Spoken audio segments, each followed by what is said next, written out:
ಇವತ್ತು ಈ ಪರಿಸರದಲ್ಲಿ ಹಲವಾರು ವೈದ್ಯರಿದ್ದಾರೆ.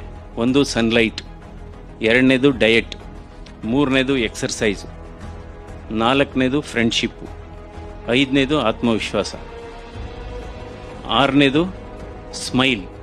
ಯಾಕೆಂದರೆ ಈ ಫ್ರೆಂಡ್ಶಿಪ್ ಅನ್ನೋದು ಬಹಳ ಅಧ್ಯಯನ ಆಗಿದೆ. ಈಗ ಯಾರ್ಯಾರಿಗೆ ಉತ್ತಮವಾದಂಥ ಸ್ನೇಹಿತರು, ಸ್ನೇಹ ಬಳಗ ಇರುತ್ತೆ, ಅದು ನಿಮ್ಮ ಹೆಲ್ತ್ ಮೇಲೆ ಪಾಸಿಟಿವ್ ಇಂಪ್ಯಾಕ್ಟ್ ಆಗುತ್ತೆ. ಅವರ ಆಯಸ್ಸು ಸುಮಾರು 10 ವರ್ಷ ಜಾಸ್ತಿ ಆಗುತ್ತಂತೆ.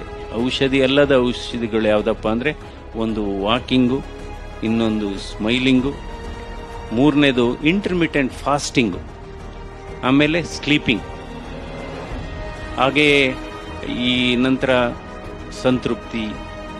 Vegetables and fruits are also ಔಷಧಿಗಳೇ. ಆತ್ಮವಿಶ್ವಾಸ ಅನ್ನೋದು ಒಂದು ಔಷಧಿ. In fact self confidence is the super power. And also calmness.